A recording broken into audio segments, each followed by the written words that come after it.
नमस्कार, स्वागत है आपका संसद टीवी पर। मैं हूं मनोज वर्मा और आप देख रहे हैं हमारा खास कार्यक्रम मुद्दा आपका। आज हम बात करेंगे स्वदेशी के संकल्प की। इस मुद्दे पर बात इसलिए करेंगे क्योंकि वैश्विक बाजार में अनिश्चितता का माहौल है और बड़े देश अपने हितों को प्राथमिकता दे रहे हैं। ऐसे समय में प्रधानमंत्री नरेंद्र मोदी ने देशवासियों से एक खास अपील की है। प्रधानमंत्री नरेंद्र मोदी ने जनता से स्वदेशी का संकल्प लेने की अपील की है। प्रधानमंत्री का यह संदेश न सिर्फ स्वदेशी उत्पादों को बढ़ावा देने के लिए है, बल्कि ये एक व्यापक राष्ट्रीय चेतना जागृत करने की पहल भी है। प्रधानमंत्री नरेंद्र मोदी ने यह बात उत्तर प्रदेश के वाराणसी में विकास कार्यों के शिलान्यास और उद्घाटन के अवसर पर कही। प्रधानमंत्री नरेंद्र मोदी का देशवासियों से स्वदेशी का संकल्प लेने की अपील क्यों महत्वपूर्ण है, क्या मायने हैं, मुद्दा आपका में इस पर चर्चा करेंगे।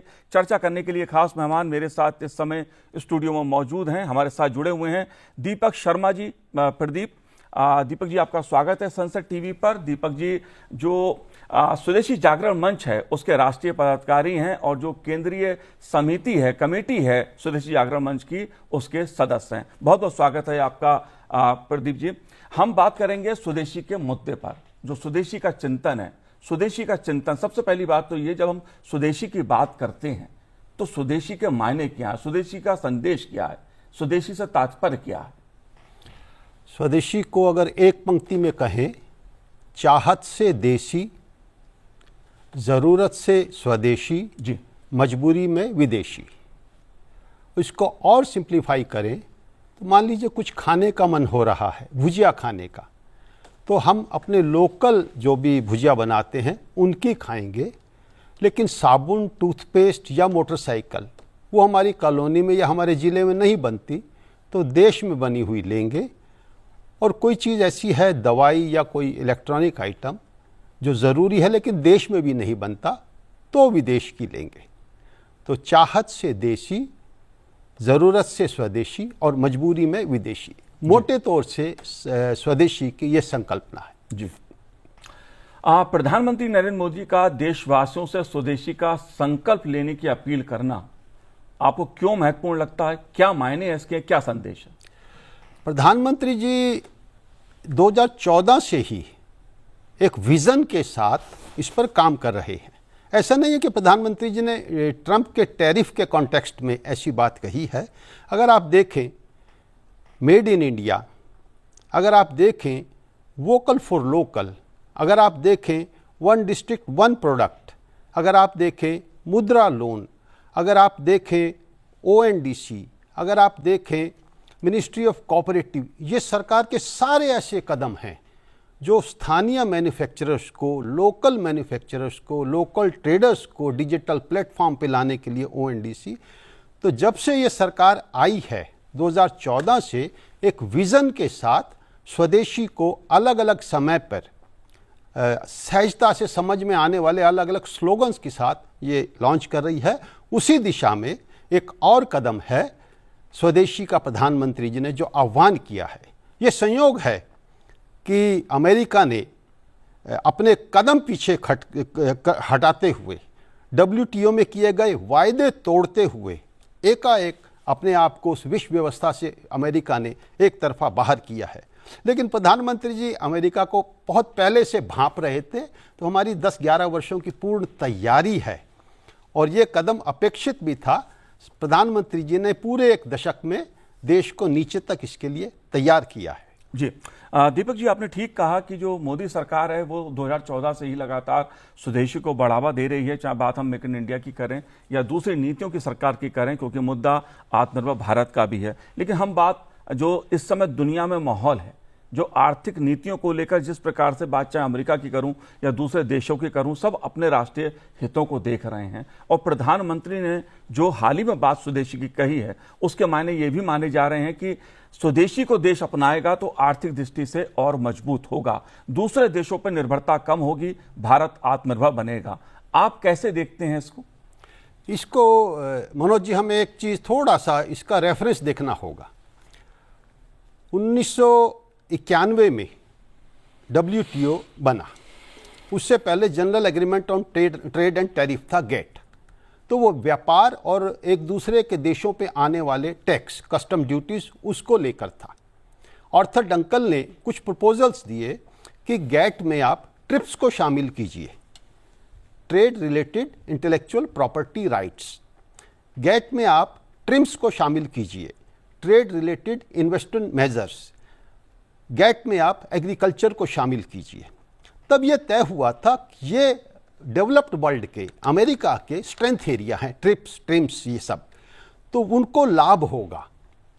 तब अमेरिका ने WTO के अंदर यह कहा था, ठीक है, अमेरिका से कोई माल आएगा तो आप इस निश्चित दर तक उस पर टैरिफ लगा सकते हैं, जिसको बाउंड टैरिफ कहा। हम आज भी उस दर के टैरिफ नहीं लगा रहे हैं, हमारे अप्लाइड टैरिफ बाउंड टैरिफ से बहुत कम है।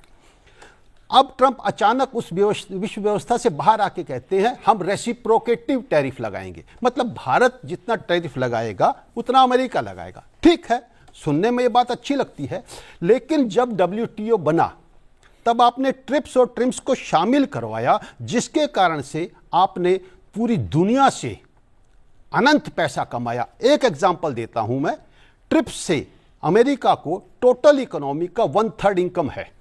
अमेरिकन इकोनॉमी $30 ट्रिलियन की है। तो ट्रेड रिलेटेड जो इंटेलेक्चुअल प्रॉपर्टी राइट्स है उससे अमेरिका $10 ट्रिलियन कमा रहा है, और वस्तु व्यापार में अमेरिका का घाटा लगभग $1 ट्रिलियन है।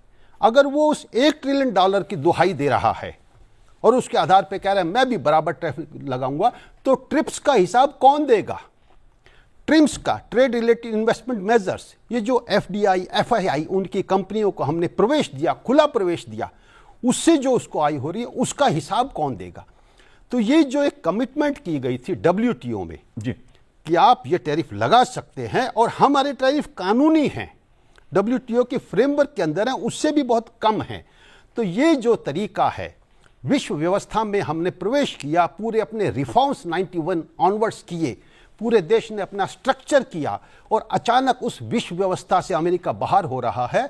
इसका दूरगामी परिणाम होगा, पूरा विश्व भविष्य में ऐसी विश्व व्यवस्थाओं पे भरोसा टूटेगा।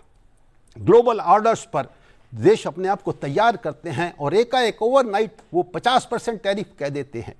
तो इस तरीके से ये उनकी डिमांड गलत है, WTO के नॉर्म्स के हिसाब से नहीं है। और भारत ये समझ ले, अमेरिका, भारत इन चुनौतियों से डरने वाला नहीं है। जी प्रधानमंत्री जी आज 70 करोड़ किसानों के लिए खड़े हुए हैं। गांव गांव में आप जाके देखिएगा, इस सरकार के प्रति किसानों में जो श्रद्धा भाव उत्पन्न हुआ है। आज जो प्रधानमंत्री जी ने जो कल शब्द कहे हैं कि मेरे को व्यक्तिगत रूप से, प्रधानमंत्री जी, देश का हर किसान आपके साथ मजबूती से खड़ा है, हर व्यापारी मजबूती के साथ खड़ा है, आप मजबूती से खड़े रहिए। जी दीपक जी, बात आपने की चुनौती की, किसी भी चुनौती की, लेकिन मैं बात आपसे ये समझना चाहता हूं, इस समय चाहे दुनिया का कोई भी देश हो, बात हम अमेरिका की करें, बात चीन की करें, या बात किसी और यूरोपियन कंट्री की करें, या मिडिल ईस्ट की बात करें, हर देश अपने आर्थिक हितों को देखता है। हर देश चाहता है उसकी आर्थिक दृष्टि से उसकी अर्थव्यवस्था मजबूत हो। स्वदेशी का जो चिंतन है, स्वदेशी का जो संदेश है प्रधानमंत्री नरेंद्र मोदी जी का, जो वैश्विक स्थिति उत्पन्न हो रही है उसमें देश की अर्थव्यवस्था को, स्वदेशी का जो संकल्प है, स्वदेशी का जो चिंतन है, वो कैसे अर्थव्यवस्था को हमें और मजबूती दे सकता है? क्योंकि जल्द ही तीसरी अर्थव्यवस्था बनने की ओर भारत अग्रसर है। इसमें स्वदेशी के योगदान को आप कैसे देखते हैं? स्वदेशी का योगदान हम इस तरीके से देखते हैं, 1 करोड़ से अधिक दुकानदार हैं, उन्होंने अभियान शुरू कर दिया है। और जब 1 करोड़ दुकानदार जो अपनी दुकान पे माल बेचते हैं और कोई ग्राहक आता है कि कोलगेट का टूथपेस्ट दे, तो दुकानदार कहता है यहाँ पर पतंजलि का दंत कांति भी रखा है, यहाँ वीको भी रखा है, यहाँ नीम भी रखा है। दोस्त, अमेरिका ने हमें चुनौती दी है, आप ये वाला टूथ इस्तेमाल कीजिए और ये उससे बेहतर है। जब 1 करोड़ दुकानदार अपने यहाँ आने वाले 140 करोड़ लोगों को ऐसे समझाएंगे, तो स्वाभाविक रूप से आप देखेंगे वॉलमार्ट की ऑनलाइन चाहे सेल्स हो, चाहे अमेज़ॉन की सेल्स हो, चाहे इनकी ये कोका कोला कंपनियों की सेल्स हो, चाहे हिंदुस्तान लीवर की सेल्स हो, आप देखेंगे इतना तेज़ी से इनके शेयर डाउन आएंगे। अमेरिका के अंदर यही कंपनियां ट्रंप को मजबूर करेंगी, व्यापार को व्यापार के तरीके से कीजिए। 142 करोड़ का इतना बड़ा बाजार, आप उसमें अमेरिकी उत्पादों के लिए जिस तरीके से आप आचरण कर रहे हैं, घृणा उत्पन्न कर रहे हैं। जी तो स्वदेशी इस तरीके से एक जन जागरण करके लोगों में स्वदेशी वस्तुओं का माल खरीदने का आह्वान कर रहा है और लोगों में भावना है। और जब डिमांड होगी जी तो मैन्युफैक्चरिंग अपने आप देखेंगे तेजी से बढ़ेगी। जी। तो ये पूरी अर्थव्यवस्था के चक्र को घुमाएगा, एक बात। जी। दूसरा, हमारे अन्नदाता जब पूरे मन से साथ लगते हैं तो आपको ध्यान होगा कोरोना में हर सेक्टर में नेगेटिव में ग्रोथ चली गई थी। किसान खड़ा हो गया था। सिर्फ एग्रीकल्चर ऐसा था जिसने 3.5% की ग्रोथ एग्रीकल्चर में दी थी। हमारे पास दुनिया की सबसे ज्यादा कल्टीवेबल लैंड है। अमेरिका के पास कितनी एग्रीकल्चर लैंड है टोटल एरिया का? 11%। हमारे पास 56% कल्टीवेबल लैंड है और दुनिया को हम ऑर्गेनिक फूड दे सकते हैं। किसान जब 70 करोड़ खड़े होंगे, ऑर्गेनाइज तरीके से खड़े होंगे, ग्लोबल पैरामीटर्स के हिसाब से वो फार्मिंग करेंगे, एफएसएसआई के नॉर्म्स के हिसाब से फूड प्रोसेसिंग करेंगे, आप देखेंगे हम 300 करोड़ लोगों को ऑर्गेनिक फूड देंगे। अमेरिका हमसे ऑर्गेनिक फूड मांगेगा क्योंकि अमेरिका अपने केमिकलाइज्ड फूड से, जीएम फूड से, अपने नॉन वेजिटेरियन मिल्क से, अधिकतर America sugar, BP, kidney cancer की दवाइयां खाते हैं। तो हमारा किसान जब खड़ा हो जाएगा, अमेरिका खुद हमारे पास ऑर्गेनिक फूड लेने आएगा। जी, जाहिर सी बात है कि अमेरिका का टैरिफ एक मुद्दा है, लेकिन भारत की अर्थव्यवस्था जो है वो वैश्विक अर्थव्यवस्था को भी एक दिशा देने का काम करती है और उसमें स्वदेशी का जो योगदान है, स्वदेशी का जो चिंतन है, स्वदेशी का जो संकल्प है वो बहुत महत्वपूर्ण है। आइए सुनते हैं प्रधानमंत्री नरेंद्र मोदी जी ने स्वदेशी को लेकर क्या कहा, क्या उन्होंने संदेश दिया है लोगों को। आज जब हम आर्थिक प्रगति की बात कर रहे हैं तो मैं आपका ध्यान वैश्विक हालातों पर भी ले जाना चाहता हूं। आज दुनिया की अर्थव्यवस्था कई आशंकाओं से गुजर रही है। अस्थिरता का माहौल है। ऐसे में दुनिया के देश अपने अपने हितों पर फोकस कर रहे हैं, अपने अपने देश के हितों पर ध्यान केंद्रित कर रहे हैं। भारत भी दुनिया की तीसरी सबसे बड़ी अर्थव्यवस्था बनने जा रहा है। इसलिए भारत को भी अपने आर्थिक हितों को लेकर सजग रहना ही है। हमारे किसान, हमारे लघु उद्योग, हमारे नौजवानों के रोजगार, इनका हित हमारे लिए सर्वोपरि है। सरकार इस दिशा में हर प्रयास कर रही है, लेकिन देश के नागरिक के रूप में भी हमारे कुछ दायित्व है। और ये बात सिर्फ मोदी नहीं, हिंदुस्तान के हर व्यक्ति ने दिन में हर पल बोलते रहना चाहिए, दूसरे को कहते रहना चाहिए। जो देश का भला चाहते हैं, जो देश को तीसरे नंबर की इकोनॉमी बनाना चाहते हैं, ऐसा कोई भी राजनीतिक दल हो, कोई भी राजनेता हो, उसने अपने संकोच को छोड़ करके देश हित में हर पल, हर बार, हर जगह देशवासियों के अंदर एक भाव जगाना होगा, और वो है हम स्वदेशी का संकल्प लें। अब हम कौन सी चीजों को खरीदेंगे, कौन से तराजू से तोलेंगे? मेरे भाइयों बहनों, मेरे देशवासियों, अब हम कुछ भी खरीदें तो एक ही तराजू होना चाहिए। हम उन चीजों को खरीदेंगे जिसे बनाने में किसी न किसी भारतीय का पसीना बहा है,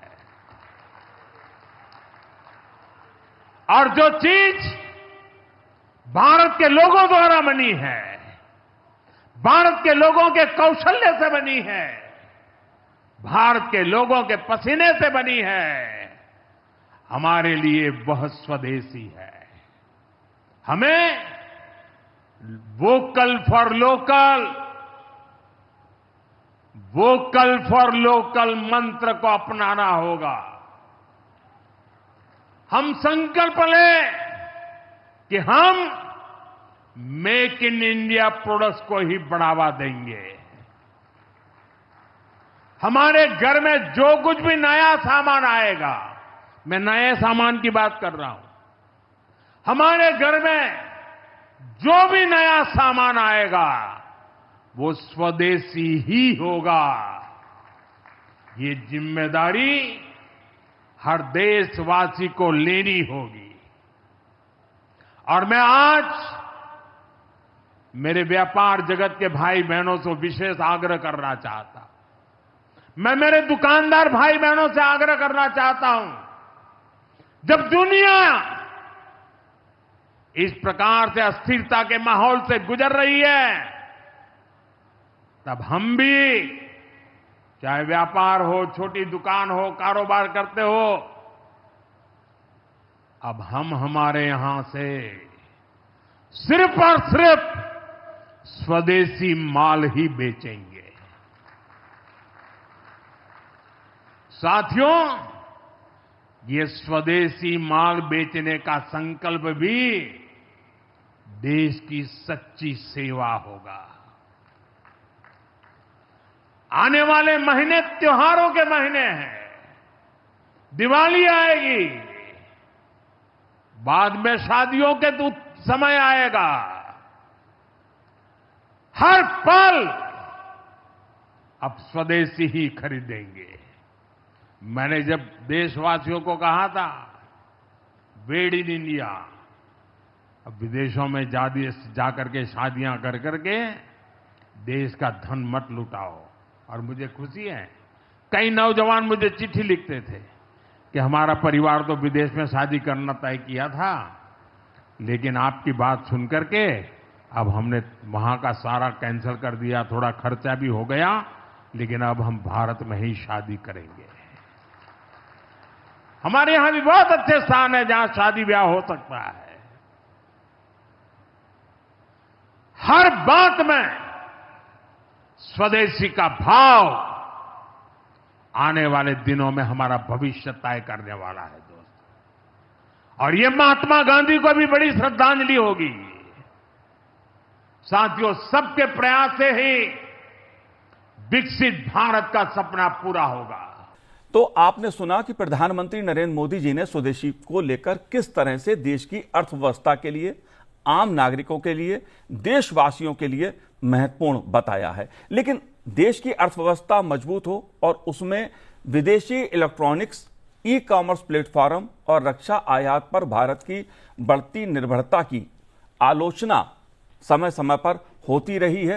व्यापारिक संगठन भी इसकी आलोचना करते रहे हैं, खासतौर से जो ई कॉमर्स प्लेटफॉर्म है। दीपक जी, अगर ई कॉमर्स प्लेटफॉर्म की बात की जाए, व्यापारिक संगठन इसको लेकर मुद्दा बनाते रहे हैं कि विदेशी कंपनियां किस प्रकार से भारत की अर्थव्यवस्था को, भारत के व्यापार को, स्वदेशी के मूल मंत्र को एक तरह से वो नुकसान पहुंचा रही हैं, घाटा पहुंचा रही हैं। इस मुद्दे को आप कैसे देखते हैं? भारत का व्यापारी व्यापार में कभी दुनिया के किसी व्यापारी से नहीं पिछड़ता। भारत का व्यापारी मार खा रहा है चीटिंग से। जी, रिटेल में एफडीआई को अनुमति नहीं है। इन कंपनियों ने चोर रास्ते से प्रवेश करने के लिए डिजिटल प्लेटफॉर्म प्रोवाइड करवाया जी, और इन्होंने कहा कि हम व्यापार में नहीं आ रहे क्योंकि रिटेल में एफडीआई की अनुमति नहीं है, मल्टी ब्रांड रिटेल में, तो हम ये डिजिटल शॉपिंग मॉल ला रहे हैं। इसमें भारतीय दुकानदारों की दुकानें होंगी और ग्राहक को भी सुविधा मिलेगी। ये डिजिटल शॉपिंग मॉल ये है। लेकिन ऐसे अनेक केसेस पाए गए हैं। खुद अमेजॉन ने कोर्ट में एफिडेविट दिया है कि हाँ, ये कंपनियां इन्वेंट्री रख रही हैं। इन कंपनियों ने शेल कंपनियां बना रखी हैं और ग्राहक जब अमेजॉन के या वॉलमार्ट के प्लेटफॉर्म पे जाता है तो इन्हीं कंपनियों का माल बिकता है। ये भारत की एफडीआई पॉलिसी उसके विरुद्ध है। इस पे सीसीआई पे अनेक कंप्लेंट्स हो चुकी है, अनेक व्यापारी संगठनों ने सबूत दिए हैं। स्वयं स्वदेशी जागरण मंच ने 2018 में रिजर्व बैंक ऑफ इंडिया को, इनकम टैक्स को, सीसीआई को लेटर दिया है और उसमें अमेजॉन का वो एफिडेविट भी साथ लगाया है।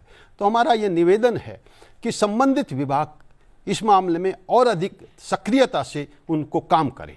जी, प्रधानमंत्री जी ने जो स्वदेशी का आह्वान किया है, क्या हम ये माने कि आप विकास से आर्थिक राष्ट्रवाद की ओर बदलाव का यह संकेत?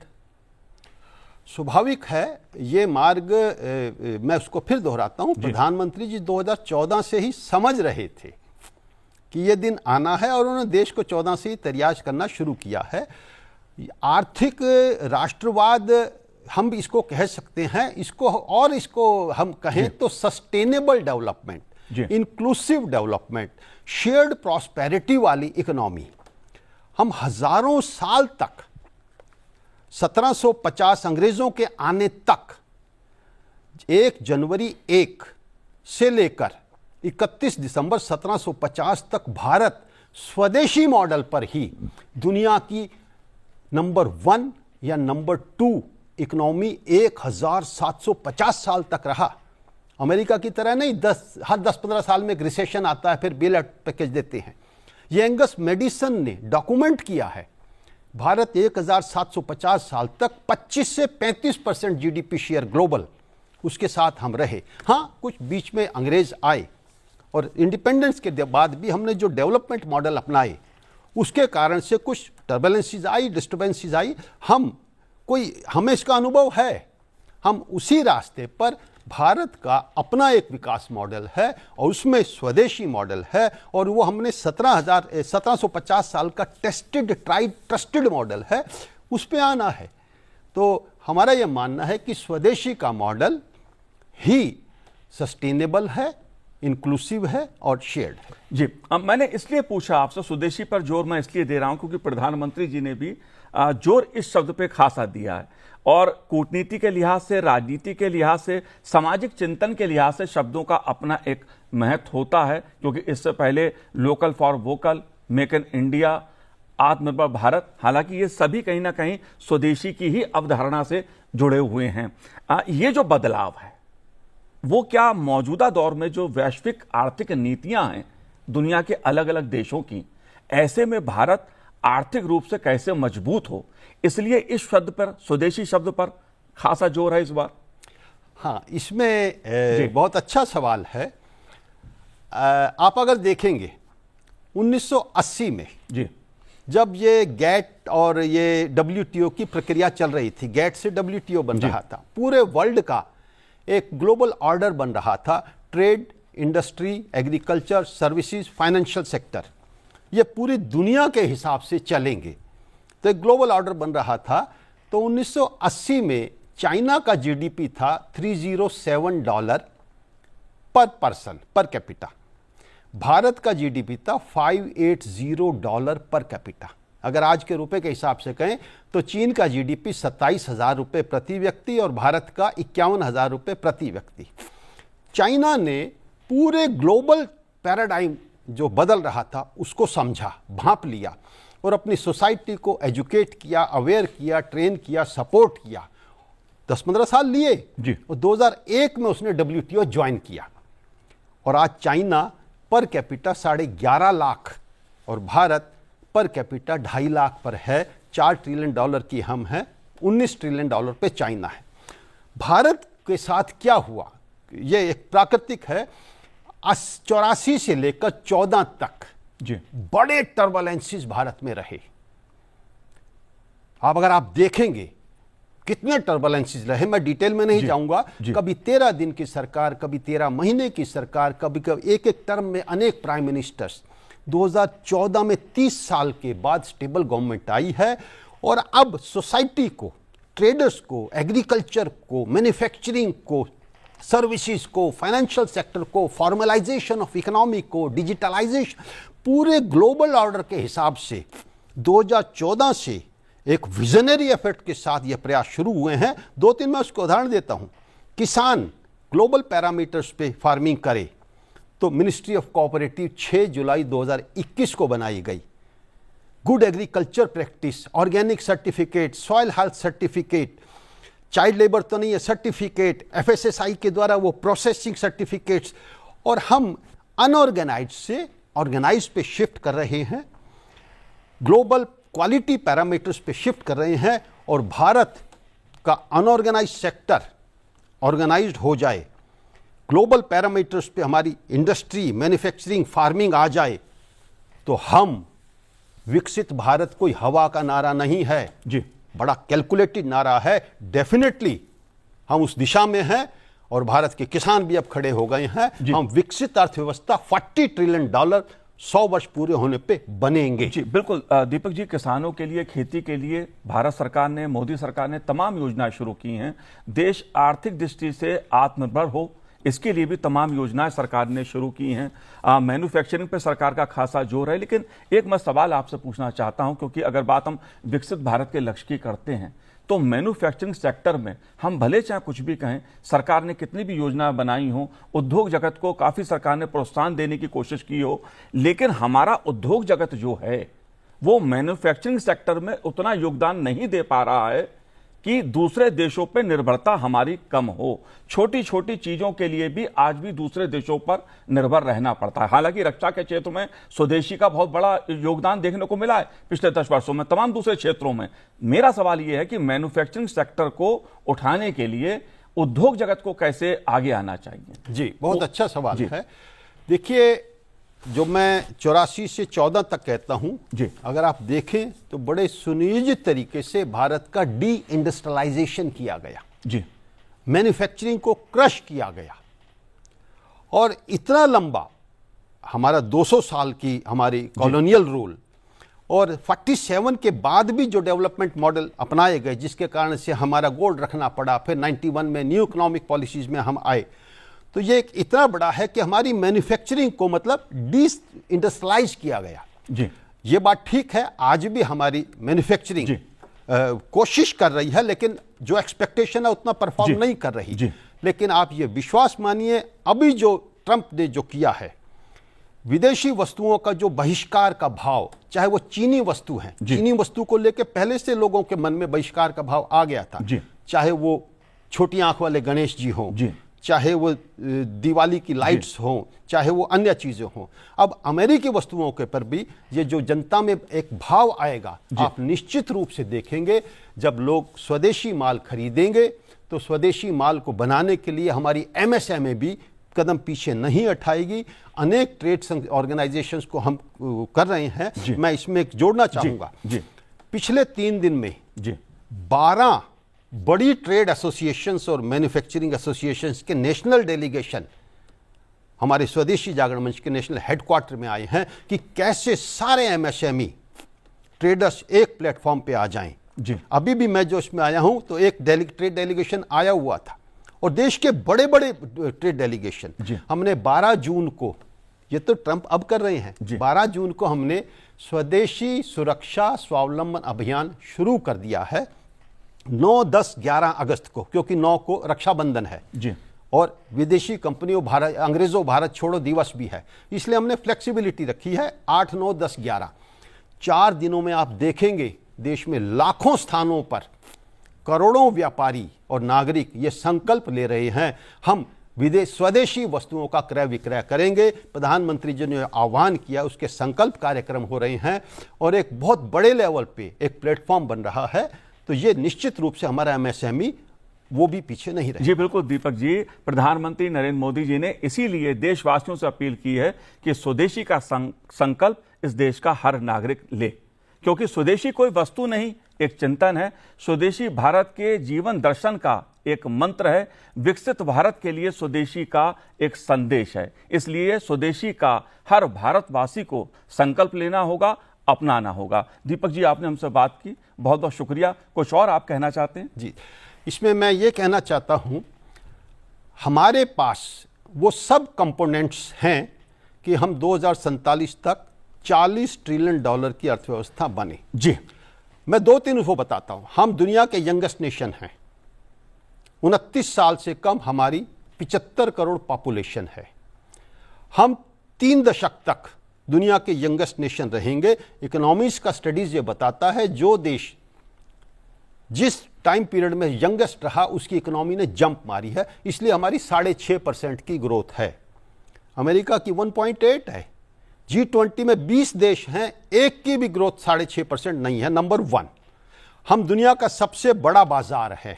नंबर 2 हम दुनिया की सबसे तेज बढ़ती हुई अर्थव्यवस्था है। नंबर 3 रिजर्व बैंक कहता है और वर्ल्ड गोल्ड काउंसिल कहती है भारत की सोसाइटी के पास 24,000 टन सोना है। अमेरिका के कुल गोल्ड रिजर्व 8,034 टन है। लास्ट ईयर एफडीआई आया $75 बिलियन। लास्ट ईयर हमारे एनआरआईज ने $135 बिलियन रेमिटेंसीज भेजे। ट्रंप ने कहा कि मैं रेमिटेंसीज पे भी 5% रेमिटेंस टैक्स लगाऊंगा। झक मार के ट्रंप ने 1% पे वो आ गए। हमारे पास $135 बिलियन की रेमिटेंसीज है। और हमारे लास्ट ईयर की गोल्ड परचेज और डोमेस्टिक सेविंग्स $950 बिलियन की है जी। तो हमारा कहने का मतलब हमारी गोल्ड परचेज, डोमेस्टिक सेविंग्स और रेमिटेंसीज 1,070 बिलियन की हैं। जी ट्रंप किस बात पे और किस देश को चुनौती दे रहे हैं? मुद्दा केवल ट्रंप नहीं है, लेकिन स्वदेशी के जरिए भारत कैसे आर्थिक दृष्टि से और मजबूत हो, आत्मनिर्भर हो, यह लक्ष्य है विकसित भारत बनाने का लक्ष्य। दीपक जी आपने बात की, बहुत बहुत शुक्रिया हमसे बात करने के लिए। तो आज इस कार्यक्रम में इतना ही, मुझे दीजिए आज्ञा, नमस्कार।